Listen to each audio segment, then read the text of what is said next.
ഇന്ന് നമുക്ക് മട്ടുപ്പാവില കൃഷിയെക്കുറിച്ച് നോക്കാം. മട്ടുപ്പാവില കൃഷിയെക്കുറിച്ച് എന്ത് സംസാരിക്കാനാണെന്നായിരിക്കും എല്ലാവരും വിചാരിക്കുന്നത് അല്ലേ? അതായത് ഇപ്പോൾ എല്ലാവർക്കും അറിയായിരിക്കും മട്ടുപ്പാവില കൃഷി എന്താണെന്നും എങ്ങനെ ചെയ്യണമെന്നുമെല്ലാം. എന്നാൽ പോലും ചില ആൾക്കാർക്ക് ഇന്നും ചില സംശയങ്ങൾ ബാക്കി നിൽപ്പുണ്ട്. അപ്പോൾ അതൊന്ന് ദൂരീകരിക്കണമെന്നുള്ളൊരു ആഗ്രഹത്തിൻ്റെ പുറത്താണ് ഞാൻ ഈ വീഡിയോ ചെയ്യുന്നത്. അപ്പോൾ ഇത് ചില ആൾക്കാർക്ക് പ്രയോജനം വരുമായിരിക്കും, മറ്റുള്ള ആൾക്കാർക്ക് അറിയാമെന്നുള്ളതായിരിക്കും, ഓൾറെഡി അറിയാമെന്നുള്ളതായിരിക്കും. അപ്പോൾ അറിയാത്ത ആൾക്കാർക്ക് വേണ്ടിയിട്ടാണ് ഈ ഒരു വീഡിയോ.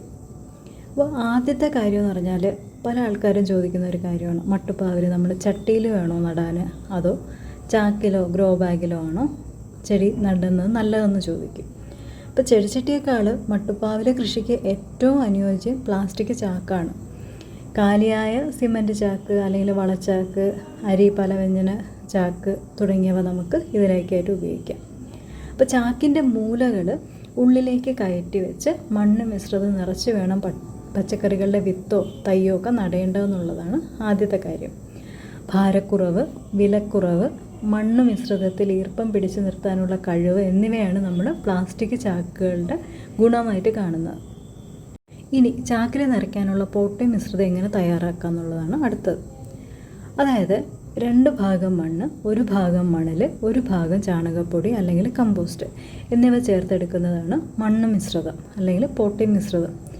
3 ഇഷ്ടികകൾ അടുപ്പ് പോലെ കൂട്ടി അതിന് മുകളിൽ ചാക്ക് വയ്ക്കുന്നതാണ് ഏറ്റവും നല്ലത് കേട്ടോ. കാരണം എന്ന് പറഞ്ഞാൽ ചാക്കിൽ നിന്നും വെള്ളം ഇറ്റ് വീണാൽ മട്ടുപ്പാവിൽ ചെടി കെട്ടാതിരിക്കാനും അതുപോലെ തന്നെ മഴവെള്ളത്തിൻ്റെ ഒഴുക്ക് മട്ടുപ്പാവിൽ തടസ്സപ്പെടാതിരിക്കാനും എല്ലാം നമ്മൾ ചാക്കിൻ്റെ അടിയിൽ ഇഷ്ടികകൾ വെക്കുന്നത് സഹായിക്കും.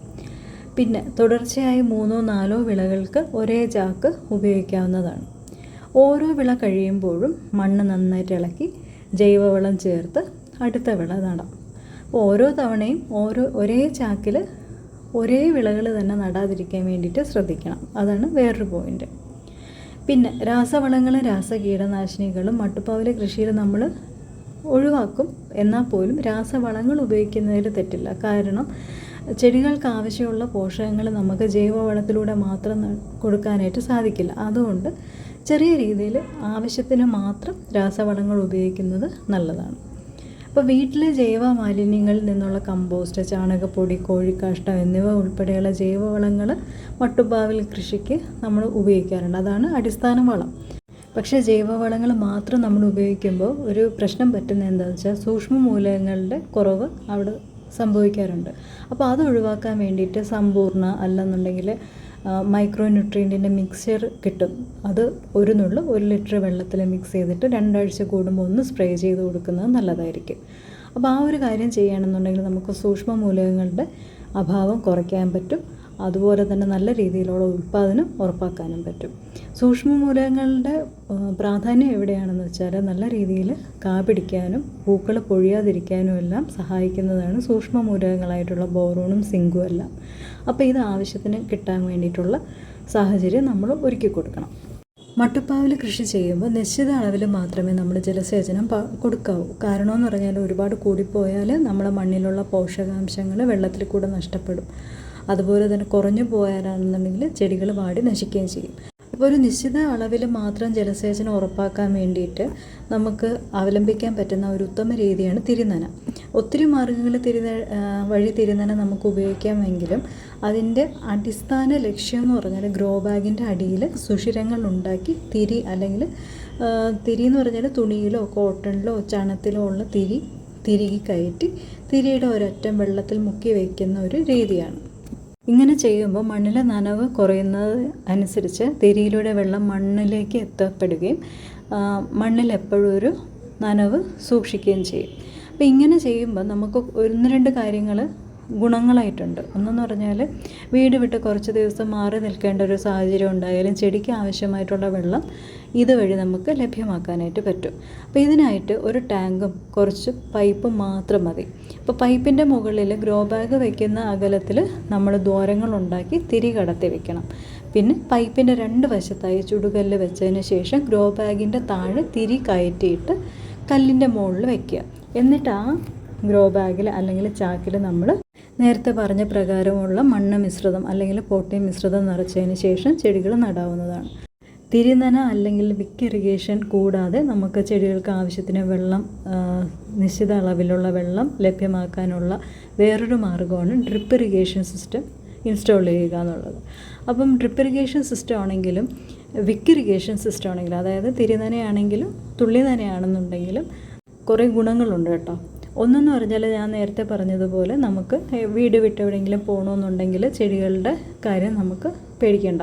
അത് സ്ഥിരമായിട്ട് അതിന് വെള്ളം കിട്ടിക്കൊണ്ടിരിക്കും. ടാങ്ക് നമ്മൾ നിറച്ച് വെക്കണമെന്നുള്ള ഒരൊറ്റ കാര്യമേ ഉള്ളൂ. രണ്ടാമത്തെ കാര്യം എന്ന് പറഞ്ഞാൽ ജലസേചനം വളരെ കാര്യക്ഷമമായിട്ട് നടക്കും എന്നുള്ളതാണ്. അതായത് ചെടികൾക്ക് ആവശ്യത്തിനുള്ള വെള്ളം മാത്രം അതിന് ലഭ്യമാകും. ആവശ്യത്തിൽ കൂടുതലായിട്ട് ഒരു തുള്ളി പോലും നമുക്ക് അവിടെ വേസ്റ്റായി പോകുന്നില്ല. വെള്ളം വേസ്റ്റായി പോകുന്ന ഒരു സാഹചര്യം നമുക്ക് ഒഴിവാക്കാനായിട്ട് പറ്റും ഈ ഡ്രിപ്പ് ഇറിഗേഷൻ സിസ്റ്റം ആണെന്നുണ്ടെങ്കിലും തിരിനനയാണെന്നുണ്ടെങ്കിലും. പിന്നെ മൂന്നാമത്തെ ഒരു ഗുണമെന്ന് പറഞ്ഞാൽ നമ്മളിപ്പം ടാങ്കിൽ വളങ്ങൾ കലക്കി ഒഴിക്കുകയാണെന്നുണ്ടെങ്കിൽ നമുക്ക് ജലസേചനത്തോടൊപ്പം തന്നെ ചെടികൾക്കുള്ള പോഷകാംശങ്ങൾ എത്തിക്കാൻ വേണ്ടിയിട്ട് സാധിക്കും. അതായത് വെള്ളത്തിൽ എളുപ്പം ലയിക്കുന്ന 19 പോലെയുള്ള രാസവളങ്ങളും, അതല്ല ഫിഷ് അമിനോ ആസിഡ് നമുക്ക് ഒഴിക്കാം, എഗ് അമിനോ ആസിഡ് ഒഴിക്കാം. അതുപോലെ ജൈവ രീതിയിലുള്ള ഏത് വളങ്ങൾ വേണമെങ്കിലും, അതായത് വെള്ളത്തിൽ ലയിക്കുന്ന വളങ്ങൾ നമുക്ക് ഈ വെള്ളമായിട്ട് ചേർത്തിട്ട് ആ ടാങ്കിൽ ഒഴിക്കുകയാണെന്നുണ്ടെങ്കിൽ നമുക്ക് ചെടികൾക്ക് ആവശ്യാനുസരണം മാത്രം അത് ലഭ്യമാകും. അപ്പോൾ ആ ഒരു കാര്യത്തിൽ നമുക്ക് എളുപ്പമുണ്ട്. അതായത് നമ്മൾ പ്രത്യേകിച്ച് വളം ഇടേണ്ട ആവശ്യം വരണില്ല. ഈ വെള്ളത്തിൻ്റെ കൂടെ തന്നെ, അതായത് വെള്ളം ഒഴിക്കുന്നതിൻ്റെ കൂടെ തന്നെ ചെടികൾക്ക് വളവും ലഭ്യമാകും. ഇന്നത്തെ കാലത്ത് മട്ടുപ്പാവില കൃഷിയെ നന്നായിട്ട് പ്രോത്സാഹിപ്പിക്കാൻ വേണ്ടി സർക്കാർ പല പദ്ധതികളും കൊണ്ടുവന്നിട്ടുണ്ട്. അതിലുള്ള ഒന്നാണ് ഈ തിരിനനയ്ക്കും അതുപോലെ തുള്ളി നനയ്ക്കുമുള്ള ധനസഹായം. 75% സബ്സിഡിയോടുകൂടി പല പദ്ധതികളും പല കൃഷിഭവനുകളും നടപ്പിലാക്കുന്നുണ്ട്. അപ്പോൾ നിങ്ങൾ തൊട്ടടുത്തുള്ള കൃഷിഭവനുമായിട്ട് ഒന്ന് കോൺടാക്റ്റ് വെക്കുകയാണെന്നുണ്ടെങ്കിൽ പുതിയ പുതിയ പദ്ധതികൾ വരുമ്പോഴത്തേക്കും അവർ നിങ്ങളെ അറിയിക്കുന്നതായിരിക്കും. അതുവഴി നിങ്ങൾക്ക് അവിടുത്തെ ആനുകൂല്യം കൈപ്പറ്റാവുന്നതാണ്.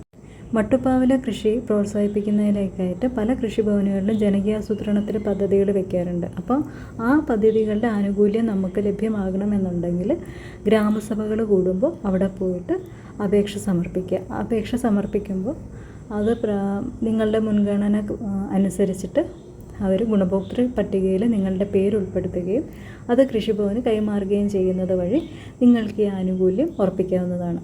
അപ്പോൾ മട്ടുപ്പാവില കൃഷിയെക്കുറിച്ചുള്ള ഈ ഒരു വീഡിയോ നിങ്ങൾക്ക് ഉപകാരപ്പെടും എന്ന് വിശ്വസിച്ചുകൊണ്ട് നിർത്തുന്നു. മറ്റൊരു വീഡിയോയുമായി കാണുന്നത് വരേക്കും നന്ദി, നമസ്കാരം.